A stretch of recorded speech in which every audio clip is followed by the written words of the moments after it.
So hello friends.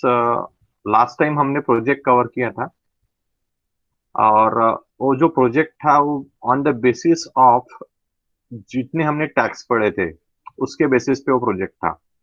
जैसे कि हमने पढ़ा था H1 टैग, उसके बाद paragraph tag tag image tag, that is called as a self closing tag also, right, anchor tag. ये जो हमने चीजें पढ़ी थी उसके बाद हमने ऑर्डर्ड लिस्ट, अनऑर्डर्ड लिस्ट, ये टैग्स पढ़े थे, राइट। इनके बेसिस पे हमने एक प्रोजेक्ट बनाया था। हाँ। और आज जो है ना, आज हम कुछ नया पढ़ने वाले हैं और कुछ एडिशनल टैग्स पढ़ने वाले हैं, ठीक है। तो उसमें का सबसे पहला टैग जो होने वाला है वो है ड्यू टैग, ठीक है। और दूसरा टैग जो हम पढ़ेंगे वो है स्पैन टैग, ठीक है। अब ये दो जो टैग है वो पढ़ने के पहले मैं एक केस स्टडी आपके सामने रखूंगा। लेटस से मेरा एक कोई HTML फाइल है, लेटस से मैं एक फाइल ओपन करता हूँ और मेरी रिक्वायरमेंट आपको मैं बताता हूँ सबसे पहले। उसके बाद ये जो चीजें मैंने यहाँ पे बताई है, ठीक है, ये वाली चीजें नोट्स में जो बताया है मैंने, ड्यू एंड स्पैन, इनके बारे में बताऊंगा, इनको कैसे यूज किया जा सकता है ये मैं आपको बताऊंगा। तो सबसे पहले let me open one project so that, right. तो मैं एक प्रोजेक्ट पेज ओपन कर लेता हूँ। इंडेक्स नाम का पेज ओपन करता हूँ मैं, और ओपन किया मैंने इसी विंडो में, और इसको क्लोज कर देता हूँ फ्रेंड्स। हाँ, राइट। तो ये जो भी है इसमें इसमें का ये चीज मैं निकाल देता हूँ, बॉडी में जो भी रखा था ना वो मैं निकाल देता हूँ। और ये हेड के अंदर इतने मेटा डेटा की कोई जरूरत नहीं है, इसको भी मैं हटा सकता हूँ, नो प्रॉब्लम, कोई दिक्कत नहीं आएंगी।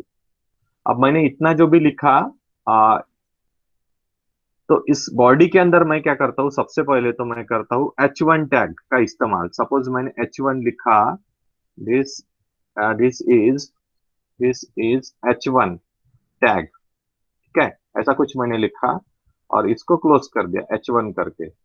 अब मैंने इसको कॉपी किया और मैं इसको पेस्ट करूंगा, ठीक है। सबसे पहले केस स्टडी को हम डिस्कस कर लेते हैं, उसके बाद मैं बाकी चीजों के बारे में कमेंट करूंगा या बात करूंगा फ्रेंड्स। तो इसको मैंने नाम दिया S2, इसको H3, इसको H4, इसको H5, ऐसा कुछ नाम दिया मैंने। इसको वैसे ही क्लोज करते गया मैं, H2, H3, H4, H5। और ये जो H1 आपको दिख रहा है ना फ्रेंड्स, इस H1 को फिर से मैंने कॉपी किया और नीचे पेस्ट किया, राइट। अब इसके अंदर मैं कुछ चेंजेस करूंगा, this is S2 tag, this is S3 tag, this is H4 tag, this is H5 tag, H H1 tag again, right. ये सेंटेंस अभी मेरा कंप्लीट हुआ है प्रॉपरली। अब मैं क्या करता हूँ, मेरी रिक्वायरमेंट फ्रेंड, गौर से सुनो क्या है मेरी रिक्वायरमेंट है, कि ये जो पूरा यहाँ पे है ना, ये जो पूरे टैग्स मैंने लिखे, राइट, हेडिंग टैग्स जो लिखे मैंने, तो इन सभी हेडिंग टैग को मुझे कॉमन स्टाइलिंग देना है। ये जो मैंने लिखा हेडिंग में, इनको सभी को मुझे कॉमन स्टाइलिंग देना है। अब कॉमन स्टाइलिंग मीन्स क्या होता है? तो common styling means, for example मेरी रिक्वायरमेंट ऐसी है कि ये जो भी जितने भी H1 टैग्स है उनका कलर ग्रीन होना चाहिए, उनकी फॉन्ट साइज कोई डिफरेंट होनी चाहिए, उनका कलर पिंक होना चाहिए, जो भी है ये कॉमन स्टाइलिंग मुझे सभी को देना है। तो ये मैं अगर सभी को दूंगा, ठीक है, तो मुझे इंडिविजुअली हर एक को कंसिडर करना पड़ेगा। फॉर एग्जांपल H1 को देना है मुझे, तो H1 को फोकस करना पड़ेगा, S2 को फोकस करना पड़ेगा, इंडिविजुअली मुझे अटेंड करना पड़ेगा हर एक को, राइट। बट मेरी रिक्वायरमेंट कैसी है, एक ही बार ये सभी को मैंने अप्लाई कर दिया कॉमन स्टाइलिंग, तो ये जल्दी से अप्लाई हो जाएंगी, है ना। ऐसा मुझे करना है।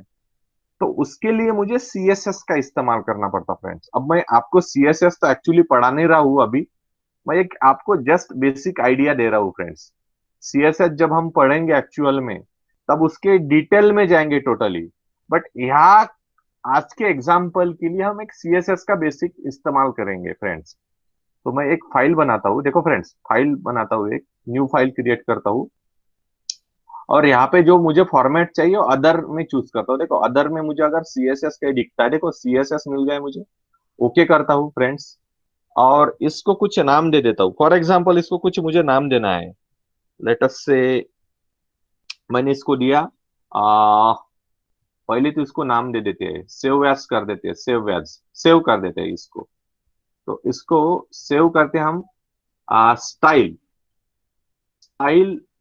और डॉट सीएसएस लिखने की कोई जरूरत नहीं है, जस्ट स्टाइल लिखना है आपको और सेव कर देना है। अभी देखते हैं हमारे फोल्डर में आया है क्या स्टाइल। देखो स्टाइल नाम की एक फाइल आ चुकी है हमारे इसमें, राइट। तो जैसे कि आप देख सकते हो, इसकी साइज में बढ़ाता हूँ friends, so that you can easily C. Large icon करता हूँ। तो स्टाइल नाम का एक फाइल बन चुकी है, that is a CSS file friends. अब देखो, अब मेरा जो ओरिजिनल था वो है इंडेक्स।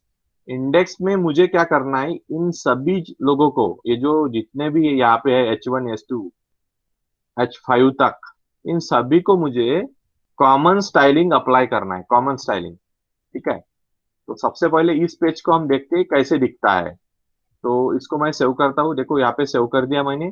अब मैं जाता हूँ इस पे, और मेरा जो था पेज इंडेक्स था, इसको एक बार मैं ओपन विथ ब्राउजर करता हूँ। तो क्रोम ब्राउजर, तो ये आपको ऐसे दिखाई देगा। अब मुझे कॉमन स्टाइलिंग अप्लाई करना है, राइट। तो कॉमन स्टाइलिंग अप्लाई करने के पहले मैं क्या करता हूँ, मैं देखो गौर से देखो, मैं यहाँ पे वापस आता हूँ। और जो मेरा सीएसएस फाइल था, स्टाइल डॉट सीएसएस, देखो ये स्टाइल डॉट सीएसएस का फाइल है। यहाँ से मैंने ओपन किया है, इंडेक्स के बाद ये फोल्डर है यहाँ पे। मैं क्या करता हूँ, H1 करता हूँ पहले। सबसे पहले मैं H1 को आपको ये बताता हूँ कि कैसे किया जाएगा। H1 करता हूँ। H1 को सबसे पहले एक करली ब्रेस देता हूँ मैं, सबसे पहला करली ब्रेस दिया मैंने। और इसके अंदर मैं कुछ इस तरह लिखता हूँ, कलर, कलर, इसको कोलन करता हूँ, रेड लिखता हूँ फ्रेंड्स। कलर कोलन किया, रेड लिखा, कंट्रोल एस करता हूँ। अब देखो मैंने इतना तो H1 लिख लिया यहाँ पे। अब मुझे मेरा जो इंडेक्स फाइल है, देखो मुझे क्या करना है, ये जो H1 है इसको रेड कलर में हाईलाइट करना है। जो भी H1 आपको दिख रहा है ना, इसको मुझे रेड कलर में हाईलाइट करना है। बट एक इसमें दिक्कत ये है, मैंने उसकी सीएसएस फाइल तो मैंने डिफाइन कर दी है फिलहाल। बट दिक्कत ये है, मैंने सीएसएस फाइल को लिंक नहीं किया है। क्या नहीं किया है, लिंक नहीं किया है। मुझे वो लिंक करना होगा सबसे पहले फ्रेंड्स। मुझे फाइल को लिंक करना होगा, सीएसएस फाइल को। अब लिंक कहाँ पे की जाती है, कोई भी जो सीएसएस फाइल है वो ज्यादातर करके हेड के अंदर लिंक की जाती है। ये आपको हेड दिख रहा है ना, इस हेड के अंदर मुझे उसको लिंक करना पड़ता है। देखो मैं कैसे करता हूँ लिंक। तो सबसे मुझे लिखना पड़ता है एक लिंक, मुझे लिंक लिखना पड़ता है, REL लिखना पड़ता है। और मुझे लिख इक्वल्स टू करके मुझे लिखना पड़ता है स्टाइल शीट। लिख लिया मैंने, ये कर दिया मैंने। उसके बाद मुझे देना पड़ता है हाइपर रेफरेंस फ्रेंड्स। HREF सभी को पता है, हाइपर रेफरेंस हम एंकर टैग में पढ़े थे। तो मुझे हाइपर रेफरेंस देना होता है। हाइपर रेफरेंस में मुझे बताना होता है कि मेरे सीएसएस फाइल का यूआरएल कौन सा है, वो कहाँ पे है लोकेटेड, उसका लोकेशन बताना पड़ता है। अगर आपकी सीएसएस फाइल कोई और फोल्डर में है, अगर आपकी सीएसएस फाइल कोई दूसरे फोल्डर में है, तो आपको पूरा पाथ लिखना पड़ेगा, D: और C: जो भी पाथ होगा उसका। बट HTML फाइल और CSS फाइल अगर एक ही फोल्डर में है, सेम फोल्डर में है, तो आपको डायरेक्ट फाइल का नाम लिखना होता है। तो फाइल का नाम क्या है, फाइल का नाम आपको पता है, देखो फोल्डर में फाइल का नाम है स्टाइल। बट इसका एक्सटेंशन क्या है, स्टाइल डॉट सीएसएस। तो आपने ऐसा मेंशन करना है यहाँ पे, स्टाइल डॉट सीएसएस। ये आपने फाइल का नाम लिख लिया। अब आपको पूरा पाथ देने की कोई जरूरत नहीं है, ऑप्शनल है। क्यों नहीं है, बिकॉज ये जो सीएसएस फाइल है, ये सीएसएस फाइल वहां पे है जहां पे HTML फाइल भी है। देखो HTML फाइल का नाम इंडेक्स है, इस सीएसएस फाइल का नाम स्टाइल है, और दोनों भी एक ही फोल्डर में प्रेजेंट है। तो इनको इस इंडेक्स में, ये जो इंडेक्स ओपन किया था मैंने यहाँ पे जो आपको दिख रहा, इसमें आपको उसका पूरा पाथ देने की जरूरत नहीं है, क्योंकि दोनों भी एक ही फोल्डर में है। अब मैं इसको सेव कर देता हूँ फ्रेंड। देखो सेव करना है, मैंने सेव कर दिया, क्लिक किया सेव पे। अब मैं देखता हूँ, सबसे पहले इस पेज को मैं रिफ्रेश करके देखता हूँ। इसका जो यूआरएल है ना फ्रेंड, इसको मैंने कॉपी किया, फिलहाल देखो कॉपी किया, और एक टैब और ओपन किया और इसके अंदर इसको पेस्ट किया और एंटर किया। देखो आप जैसे कि देख सकते हो, ये जो H1 है इसका कलर अभी रेड हो चुका है। देखो फ्रेंड्स, इसका कलर कैसा हुआ है, रेड हुआ है। मीन्स इसका मीनिंग ये हुआ कि अगर मैंने H1 को बोला वैसे करने के लिए, तो H1 के लिए इफेक्ट अप्लाई हुआ, राइट। ये इफेक्ट किसके लिए अप्लाई हुआ, सिर्फ H1 के लिए अप्लाई हुआ। बट मेरी क्या रिक्वायरमेंट है, मुझे ये पूरे जो चीजें दोनों भी है, इतना यहाँ तक, इन सभी को एक स्टाइल, एक रंग में रंगना है। सभी को एक ही रंग में मुझे इनको रंगना है। तो मेरे पास एक तरीका है, उस तरीके को बोला जाता है ड्यू टैग। क्या बोला जाता है, ड्यू टैग का अगर आप इस्तेमाल करते हो फ्रेंड्स, देखो, ड्यू टैग का जब आप इस्तेमाल करते हो, तो ड्यू टैग कैसे लिखना, तो आपसे पहले, सबसे पहले आपको यहाँ पे लिखना होगा ड्यू। देखो फ्रेंड्स, इसको आपको लिखना होगा DIV, ड्यू। आपने ड्यू लिखा फ्रेंड्स, आपने ड्यू लिखा, गौर से देखो, इसको मैंने कॉपी किया, इसको फिर मुझे क्लोज करना होगा फ्रेंड्स। ड्यू लिखना होगा, और क्लोज करने के लिए सभी को पता है क्या यूज किया जाता है, राइट, सभी को पता है। तो आपको एक back slash, right, back slash का इस्तेमाल करना होता है। ये ड्यू टैग लिखा मैंने, ये ड्यू टैग लिखा मैंने, इसके अंदर ये सारी चीजें, ये सारे लोग हैं इसके अंदर, H1 H2 H5 again H1। अब मैं क्या करूंगा फ्रेंड्स, देखो, मैं क्या करूंगा, इसको सेव करना है मुझे, सेव किया मैंने। अब जो स्टाइल, जो डॉट सी एस एस है ना मेरा, style dot C S S, इसके अंदर मैं चेंज करूंगा। इसके अंदर क्या चेंज करूंगा, मैं लिखूंगा DIV, ड्यू लिखना मैंने, ड्यू, ठीक है। और इसको सेव किया मैंने फ्रेंड्स, इसको सेव किया। अब देखो, अब मैं क्या करता हूँ, इस यूआरएल को कॉपी करता हूँ फ्रेंड्स, इस यूआरएल को कॉपी करता हूँ, या तो आपने रिफ्रेश किया तो भी चलेगा, ठीक है, डायरेक्टली रिफ्रेश किया तो भी चलेगा। बट मैं आपको इफेक्ट बताना चाहता हूँ, यहाँ पे मैं पेस्ट करता हूँ, एंटर करता हूँ। जैसे कि आप देख सकते हो, सभी के कलर अभी रेड हो चुके हैं। मैंने सभी को कॉमन स्टाइलिंग अप्लाई किया है। अब ड्यू टैग का इस्तेमाल क्या होता किया जाता है, to apply the common styling friends, to apply the common styling, due tag is use. अब और एक एग्जांपल है मेरे पास। फॉर एग्जांपल, मैं इंडेक्स में आया, इन सभी को कॉपी किया, देखो मैंने इन सभी को कॉपी किया, मैंने देखो, सभी को कॉपी किया, कॉपी, और ड्यू टैग के बाहर इनको पेस्ट किया। क्या पे पेस्ट किया, ड्यू टैग के बाहर किया। ये ड्यू टैग के अंदर है, और ये ड्यू टैग के बाहर है, ठीक है। अब मैं आता हूँ, इसको सेव करता हूँ। सबसे पहले तो मैंने सेव करना है, जो मैंने किया। अब मैं क्या करता हूँ, इस पेज को रिफ्रेश करता हूँ फ्रेंड्स, या तो इसका कॉपी करता हूँ एक यूआरएल, और यहाँ पे पेस्ट करता हूँ उस यूआरएल को, एंटर करता हूँ फ्रेंड्स। देखो, ये जो ड्यू टैग के अंदर था, इनको कॉमन स्टाइलिंग अप्लाई हो चुकी है। बट जो ड्यू टैग के बाहर है, उनको कॉमन स्टाइलिंग अप्लाई नहीं है। अब मेरी कैसी रिक्वायरमेंट है फ्रेंड, मुझे इसमें का जो S2 है, इसको ग्रीन कलर में रंगना है, सिर्फ S2 को ग्रीन कलर में मुझे रंगना है। ये मेरी रिक्वायरमेंट है, बाहर का S2 मुझे ग्रीन कलर में रंगना है। तो मैं क्या करता हूँ, देखो, आ, मैं आता हूँ CSS में वापस, और यहाँ पे H2 लिखता हूँ, और मैं एंटर करता हूँ, और लिखता हूँ colour, colour green, green colour apply करता हूँ मैं इसको, सेमीकोलन देके क्लोज करता हूँ फ्रेंड्स, और बैक स्पेस करके इसको क्लोज कर देता हूँ, कंट्रोल S करता हूँ, सेव करता हूँ मैं। तो देखते हैं हम ये इफेक्ट मिलता है या नहीं मिलता है। तो इसको मैं देखता हूँ जस्ट, ठीक है। तो इस यूआरएल को मैंने कॉपी करना है, और यहाँ पे जाके पेस्ट करना है।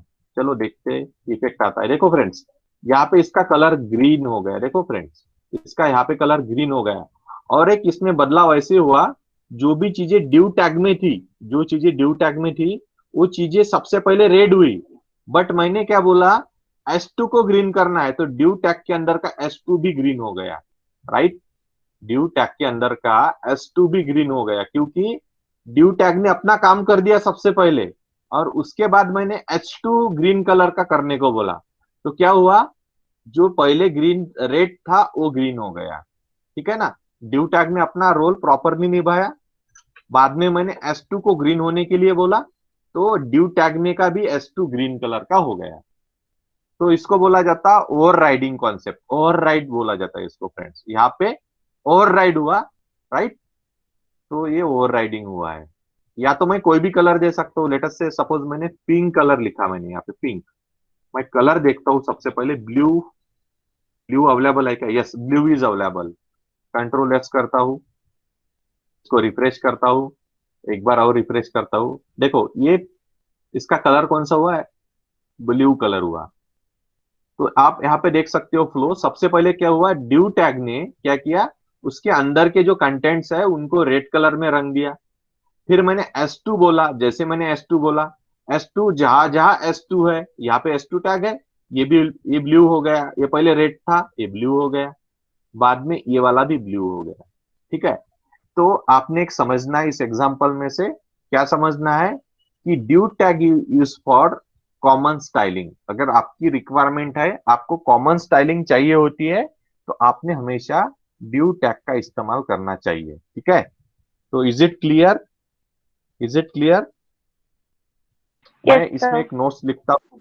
हाँ, इसमें Yes, मैं sir. एक, हाँ, to apply at what is the use of div tag to apply the common styling, to apply common styling। ठीक है। और आपको ये भी पता चल गया कि जो आपका ओरिजिनल फाइल है, एचटीएमएल फाइल है, इंडेक्स इंडेक्स डॉट एचटीएमएल, आपको वहां पे लिंक देना होगा। जो स्टाइल डॉट सीएसएस की फाइल है उसका आपको लिंक प्रोवाइड करना होगा, सो दैट ये एचटीएमएल फाइल, इतनी ये जो एचटीएमएल फाइल दिख रही है आपको, ये लिंक हो जाएंगी सीएसएस के साथ। अगर मैंने इसको हटा दिया, लेटेस्ट से मैं इसको हटा देता हूँ, इसको डिलीट कर देता हूं मैंने अभी इसको हटा दिया, इसको कंट्रोल एस किया। अब मैं पेज को रिफ्रेश करता हूँ फ्रेंड, देखो अब मैं पेज को रिफ्रेश करता हूँ, सभी ब्लैक कलर में आ गया। क्यों आ गए, क्योंकि आपने क्या किया, सीएसएस की लिंक निकाल दी, है ना। अगर मैं फिर से यहाँ पे वो लिंक वापस रखता हूँ और इसको सेव करता हूँ, वो उसको इफेक्ट मिल जाएगा फिर से। ठीक है। तो इससे एक चीज आपको कंफर्म हुई है कि CSS file is use for the beautification. CSS बोलता है कि मैं सिर्फ पेज को रंग देता हूँ, अच्छा दिखने में हेल्प करता हूँ, बाकी चीजें कोई नहीं, बाकी चीजें सीएसएस फाइल नहीं करेंगी। वो सिर्फ ब्यूटिफिकेशन का काम करेंगी। मेकअप किट होती है सीएसएस फाइल में। ठीक है। जो मेकअप करने के लिए, पेज को रंगने के लिए आपको जो चल लगता है ना, इंस्ट्रूमेंट्स, उसकी किट यानी सीएसएस फाइल। बाकी कोई भी फंक्शन नहीं करेंगे सीएसएस। तो ये आपको क्लियर हुआ होगा। ड्यू टैग का इस्तेमाल to apply the common styling. ठीक है। तो ड्यू मीन्स डिवीजन भी बोला जाता है, division, div stands for division, right. और to apply the common styling, ये इसका मीनिंग है। अब हम दूसरा जो टैग है, वो टैग हम करेंगे, वो है span tag friends.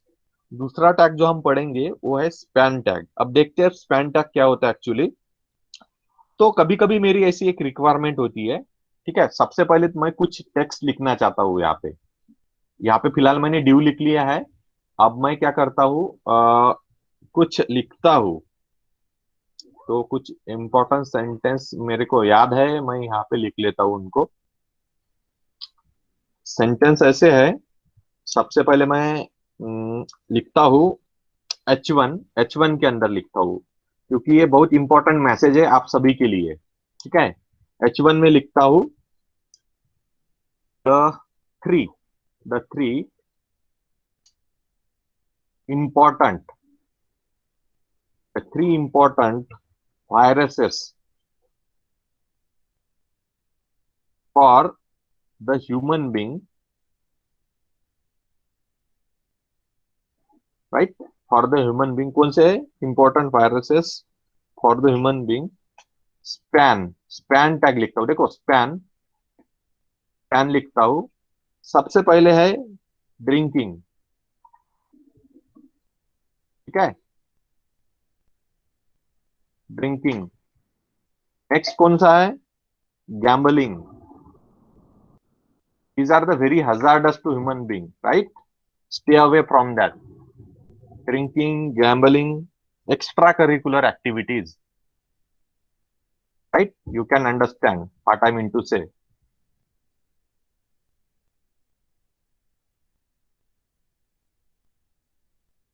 Stay away from those things, right? ऐसा मैंने लिखा कुछ यहाँ पे। और बाद में मैंने क्या किया, स्पैन से इसको क्लोज किया, SPAN, स्पैन से इसको क्लोज किया मैंने। These are dangerous than corona also. These these are dangerous than corona virus. ठीक है, ऐसा मैंने लिखा है यहाँ पे और इसको क्लोज किया, राइट, H1 से क्लोज किया। मेरी रिक्वायरमेंट क्या है? मेरी रिक्वायरमेंट है ये मैसेज जो है, जो बहुत वैल्यू एडिशन मैसेज है, कि हमने हमेशा इन चीजों से परहेज करना चाहिए, इनसे दूर रहना चाहिए। Drinking, gambling, extra curricular activities, जो बैड हैबिट है, बैड थिंग्स है, राइट। ऐसा कुछ मैसेज है मेरा। ये मैसेज मैंने, इस मैसेज में का ये पार्ट जो है, ड्रिंकिंग, गैम्बलिंग और एक्स्ट्रा करिकुलर एक्टिविटीज, इस मैसेज को ही मुझे हाईलाइट करना है। इतना चीज को मुझे हाईलाइट करना है फ्रेंड्स, और बाकी चीज को मुझे हाईलाइट नहीं करना। ऐसी मेरी रिक्वायरमेंट है, पर्टिकुलर पोर्शन को मुझे हाईलाइट करना है। तो इसके लिए जो टैग का इस्तेमाल किया जाता है, उस टैग को बोला जाता है स्पैन टैग। फ्रेंड्स, ऐसे टैग को बोला जाता है स्पैन टैग। देखो, स्पैन टैग कौन सा है इसमें फ्रेंड्स? इसमें स्पैन मैंने अप्लाई किया इन चीजों के लिए, और इसको यहाँ पे क्लोज भी किया। ठीक है, यहाँ पे लिखा, अब नेक्स्ट लाइन पे यहाँ पे क्लोज हो गया। देखो फ्रेंड्स, यहाँ पे क्लोज हो गया, राइट। या तो मैं इसको एंटर करता हूं। अब आपको अच्छे से ध्यान में आ जाएगा मैंने क्या किया है यहाँ पे।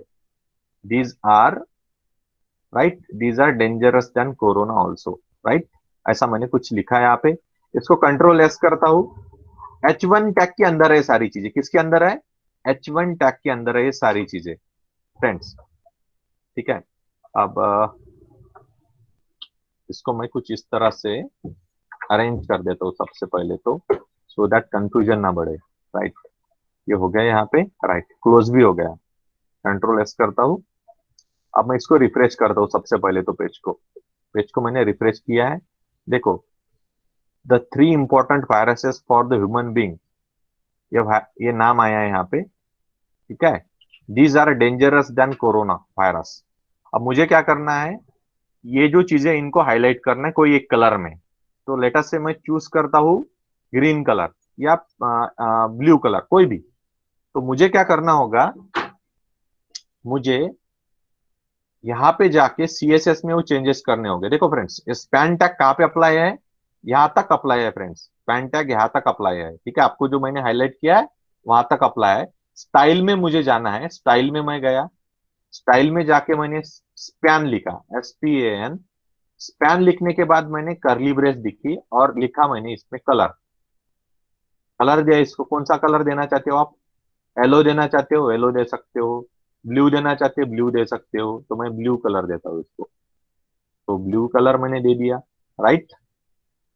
सेमीकोलन दिया और इसको मैंने क्लोज किया, इसको सेव किया। अब देखो, हम वेब पेज पे जाते हैं, इसको रिफ्रेश करके देखते हैं क्या होता है, देखते हैं। चलो देखो आप, इनको कौन सा कलर मिला? अभी ब्लू कलर मिला। इनको ब्लू कलर मिला, राइट। तो स्पैन टैग का इस्तेमाल किया ना हमने, कुछ इस प्रकार हमने इस्तेमाल किया ना। मुझे सपोज इनलाइन स्टाइलिंग करनी है। लाइन में जो दिया है उन चीजों को मुझे क्या करना है? स्टाइल करना है। स्टाइल करना है मीन्स इनको कलर चेंज करना है, इनका इनका टेक्स्ट का फॉन्ट साइज चेंज करना है। ये सारी चीजें मुझे करनी है, फॉर एग्जांपल। ठीक है, तो इस कंडीशन में हम स्पैन टैग का इस्तेमाल करते हैं फॉर द इनलाइन स्टाइलिंग।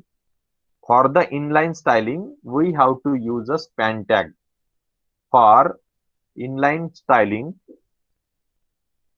और inline styling we should use span tag। ठीक है, इसका सिंटैक्स कैसे होता है स्पैन टैग का? ऐसे, और इसको ऐसे क्लोज किया जाता है, राइट। स्पैन टैग का सिंटैक्स, और इसके बीच में हम कुछ सेंटेंस लिखते हैं, या जो सेंटेंस है इसके बीच में रखा जाता है स्पैन, और उसको डिफाइन किया जाता है। मीन्स हाईलाइट करने के लिए इस्तेमाल होता है। ड्यू टैग किसके लिए इस्तेमाल होता है? To apply the common styling, है ना। ड्यू टैग का सिंटैक्स क्या है? सिंटैक्स ऐसे है, ड्यू, और हम इसको ऐसे क्लोज कर देते हैं बाद में, right, DIV, to apply the common styling. That is the difference between the span tag and, right, and div tag. Okay, so for the today's lecture, this part is sufficient. In next lecture, आने वाले lectures में हम देखेंगे table कैसे बनाते हैं, right. आज के लिए इतना सफिशिएंट है, और आपको इसकी अच्छी सी प्रैक्टिस करनी है फ्रेंड्स। तो मिलते हैं नेक्स्ट लेक्चर में।